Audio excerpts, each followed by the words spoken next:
So today we're going to finish up the series that we've been doing all month on Jesus as our life coach, looking at some of the lessons that Jesus is teaching us and what he taught his disciples, some things that we need to learn. Got a question for you. How many of you want to be famous?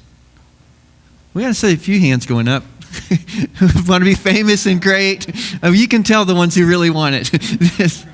Want to be famous and great. Most people at some point in their life, mostly when we're younger, then as we get older, we realize that ship has sailed. But when we're younger, especially, we want to be famous. We want to be great. We want our name to be out there.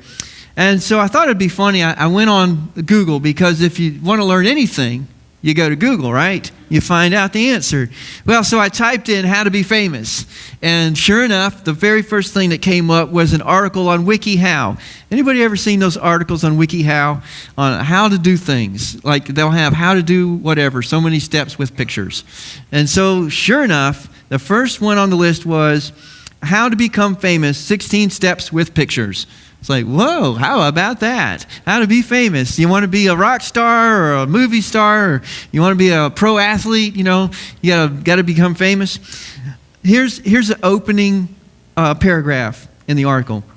Being respected by name and reputation alone, turning heads as you walk down the street, being asked for autographs. The public life of the famous seems glamorous and desirable for many of us. While some get lucky by accident, WikiHow can teach you how to take advantage of your opportunities to become famous. How you want to be famous by doing what you love. Isn't that a great article? How to become famous. 16 steps, and I know you're dying to know what the steps are, right?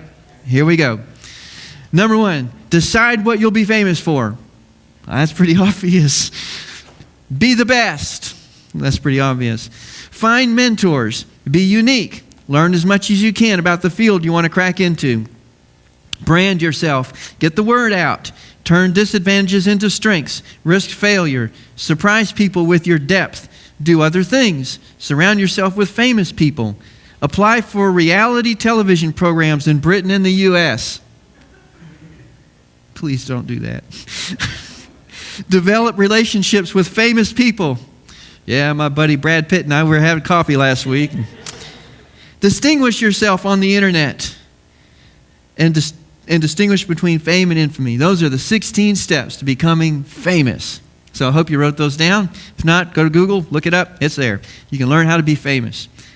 It's interesting, especially kids, as you're growing up, think about, I want to be famous. We idolize famous people like these people we have up on the screen. There's a lot of kids who want to be a pro athlete. And they have these dreams of becoming an NBA star or a baseball star or NFL star. But the thing is that the odds of you becoming famous are really not that great. Do you realize that when it comes to high school football players, 0.08% become NFL players? 0.08%. Put that in perspective. Think about this. 1.1 million kids play high school football. Over 1.1 million kids. And out of those kids, 255 become drafted into the NFL. Someone said that the odds of becoming a famous movie star are 1 in 300,000. I don't know where they crunch those numbers from, but those aren't great odds. I'm not saying that you can't become famous, and I'm not saying that we shouldn't aspire to become great or do better. I think that's good, but I think the message is this, that when you go to school, get an education. Get a degree, because your chances of living a happy, fulfilled life are much better with a good education behind you than the hopes and dreams of becoming a star and becoming famous. So while we need to aspire to be great and to do good things, greatness shouldn't be our only aspiration, because I think that can get us into trouble. And that's kind of the thing I want us to focus on this morning. And let's just take a look at this. A few weeks ago, when we were looking at the concept of faith, and I was talking to you about having great faith, and Jesus taught his disciples about faith, there was a story that we looked at, and it was the story that happened where, remember, Jesus went up on a mountain, was transfigured, and he took 3 of his disciples with him. When they came back down off the mountain, there was the rest of the disciples were trying to cast this demon out, and they were failing at it. And so Jesus used the opportunity to teach these guys that they had a problem with their faith, and they needed to understand that things like this happen through faith and prayer. And so a little while after that, shortly after that incident, the disciples were walking, and here's what happens. Luke records the incident. Luke chapter 9, verses 46 through 48. An argument started among the disciples as to which of them would be the greatest.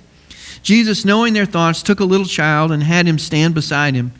Then he said to them, "Whoever welcomes this little child in my name welcomes me, and whoever welcomes me welcomes the one who sent me. For it is the one who is least among you all who is the greatest." Isn't that interesting? Jesus and his disciples are walking along. They just had a failure, a big failure, but now they're walking along and arguing about who's the greatest. And on some level, this is just a guy thing, because guys kind of, they like to brag with each other, like how much they can bench press or how many beer cans they can smash on their forehead, stuff like that, I can't have either one of those conversations.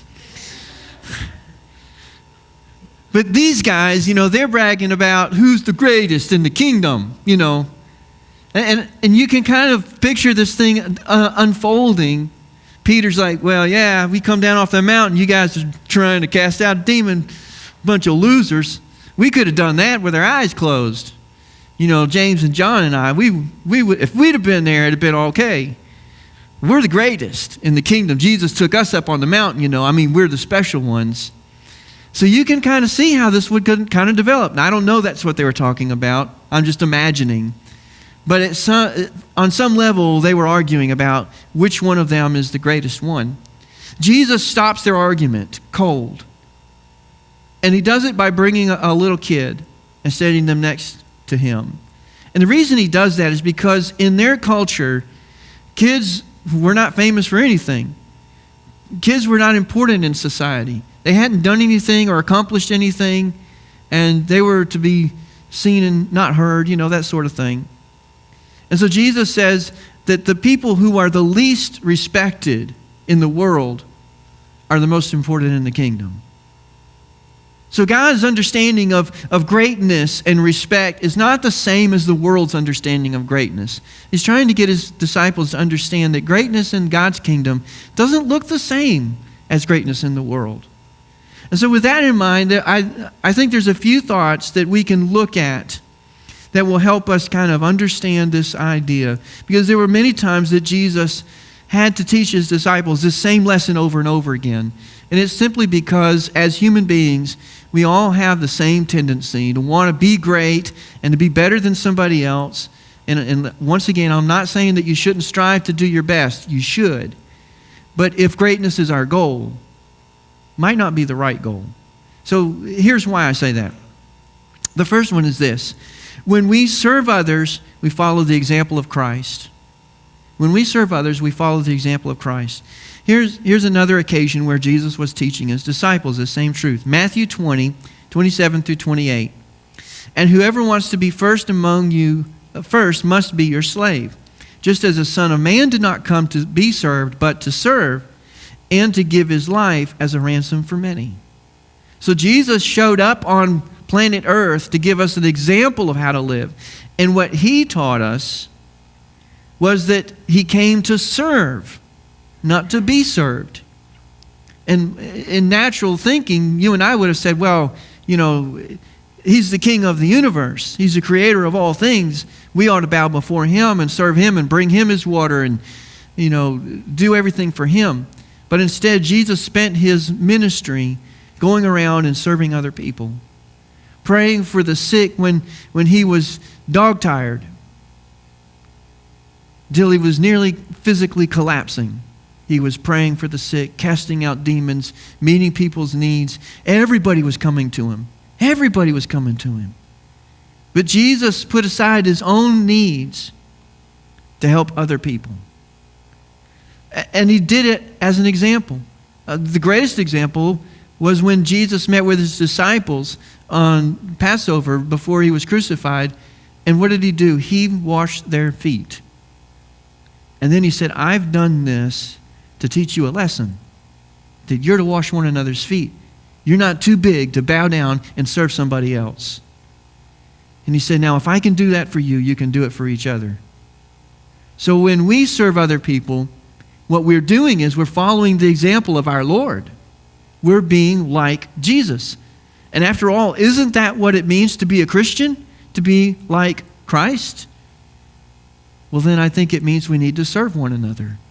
And so serving each other helps us to be more like Jesus. The second thing is this. Being a servant leader means that we focus on others rather than on ourselves. You see, the whole concept of wanting to become famous and wanting to become great means that you have to focus on yourself. That list from WikiHow, as funny as it sounds, it's actually kind of the opposite of what Jesus is saying that we ought to be in the kingdom. That article says, get the word out, promote yourself. And Jesus says, humble yourself. And so living in the kingdom is almost the opposite of living in the world in some ways. Here's another scripture. Matthew 23, 11 through 12. The greatest among you will be your servant. For those who exalt themselves will be humbled, and those who humble themselves will be exalted. Here's a line from Ralph Waldo Emerson, a poet. He said this, a great man is always willing to be little. A great man is always willing to be little. That's kind of profound, isn't it? Jesus said that if we try to lift ourselves up, promote ourselves, we could be dashed down to the rocks. But if we humble ourselves, God will lift us up. I don't know about you, but I'd rather have God promote me than all of the world promote me. That would be much better, wouldn't it? What if it was like Job and God's in heaven and he's saying, have you seen that guy? Now that guy is doing it right. Look at the faith that he has. I'm so proud of him. And all of us are saying, I don't want to be like Job. No, we don't want to be like Job, but we do want that part, don't we? Don't we want to be like when Paul said, when I get to heaven, I want to hear the words, well done, good and faithful servant. Don't we want to hear that? Don't we want to hear praise from our Lord rather than praises from people? And you can hear praises from people, and all of us kind of need that now and then. Of course, we need that. But that only lasts for a while. When we get to heaven, that's for eternity. So focusing on others and being a servant helps us not to focus so much on ourselves. And we need to learn that lesson to be able to practice that. Over the years, Pastor Fabricio and I have worked together on various events and conferences, and in the process of doing that, we're trying to reach out to various speakers or singers or different folks to bring them in for an event. And you get all kinds of things. Sometimes we'll get people that are really well known, and they understand that we're a small church with limited resources, and they'll try to bend over backwards to help us and work with us. And it's really phenomenal how some of these people will reach out to you. Some people never even return our phone calls. And then there was this one person that's very well known in the Christian community, and we got back an email with this list of demands for coming to be a speaker. And I was like, wow. I read that email to Pastor Fabricio, and he was like, I don't think so. I was just thinking, when is this person is about themselves. They're not about ministry. Now, don't get me wrong. I believe a workman is worth their hire. That's what the word says. And if you're going to bring someone in who's well known and they're talented and they're giving their time and their talents, they deserve to be compensated. And I understand that and I get it. And I think that a reasonable compensation should be given and needs to be given. You can't expect people to do stuff for free. We all got to buy groceries, right? But when you have all these other listed personal things that you say, well, I require all these things. I don't know. There was one guy that I heard speak one time. I just found this cassette tape somewhere. It was a tape that Brother Page had from somebody. And I popped it in, listened to it, and the message was phenomenal. I was like, wow, never heard of this guy before, but it's so good. What a wonderful message. And I actually looked him up, found out who he was. He's retired. And this was years ago. He was retired and lived in Colorado. And so I called up this guy to see if he would come and speak, and I got a secretary. And they told me that he requires $5,000 for one message on Sunday. And I thought, that's okay, never mind. Like I said, this is not somebody that's well known around the world. This is just, if I said his name, none of you would know him. And in fact, I don't even remember his name. It's just not somebody that's well known. But I thought, $5,000 just for a Sunday. You come in, and he's retired. It's like, man, I know what I'm doing when I'm retired. $5,000. Ministry is not about us. It's about others. I guess this is the appropriate Sunday to be talking about this, isn't it? I'm kind of preaching to myself. Everybody knows Thomas Jefferson, a famous man in our nation. He left instructions regarding his tombstone, and he specified what he wanted written on his tombstone. And so he said, I want this written and nothing more, not a word more. And so here's what it says on his tombstone. Here was buried Thomas Jefferson, author of the Declaration of American Independence, of the Statute of Virginia for Religious Freedom, and father of the University of Virginia. You do realize he was president of the United States. It's not on his tombstone. And he didn't want it on his tombstone. He said, these are the things, and he explained, these are the things I want to be remembered for. I want to be remembered for the things I did to serve my country and to serve religious freedom. That's what he wanted people to remember him for. And I think that maybe can speak to us about how we ought to be concerned about serving other people and make that our goal. He was a great man and accomplished great things, but he also was a servant of the people. So, something to think about. Now, here's my last point. When the least becomes the greatest, all become great. When the least becomes the greatest, all become great. Think about that for a minute. If Jesus says to his disciples and to you and me that whoever's the least is the greatest in the kingdom, then what does that say about all the rest of us? I think what it tells us is that that all of us in the kingdom are important and that all of us matter.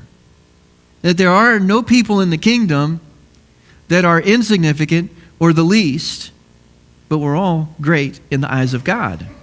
Think about this. Here's what Jesus said, Matthew 18, 10 through 14.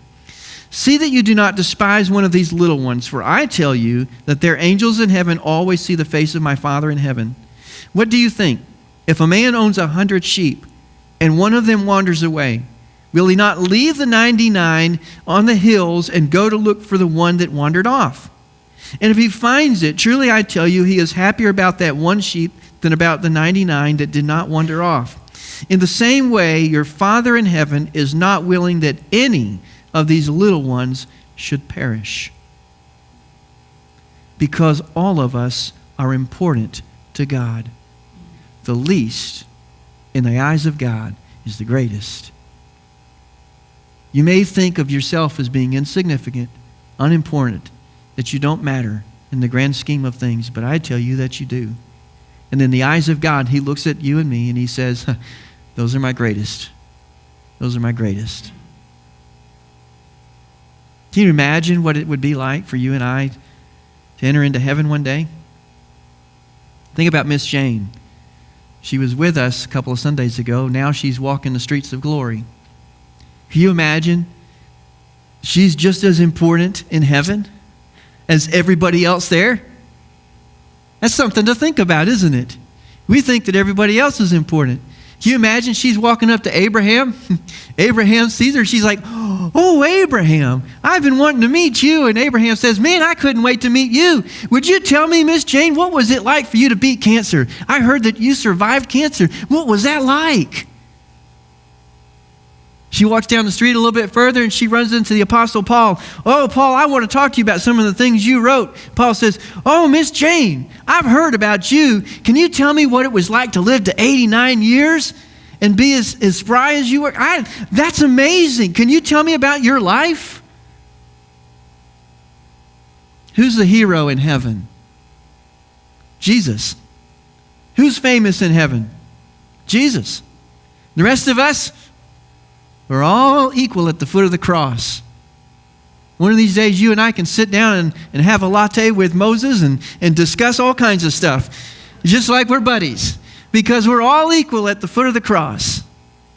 I think that's an amazing thing to think about. You're all significant.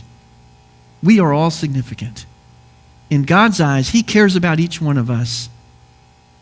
We're all important to Him. I think that's a good thing for us to learn.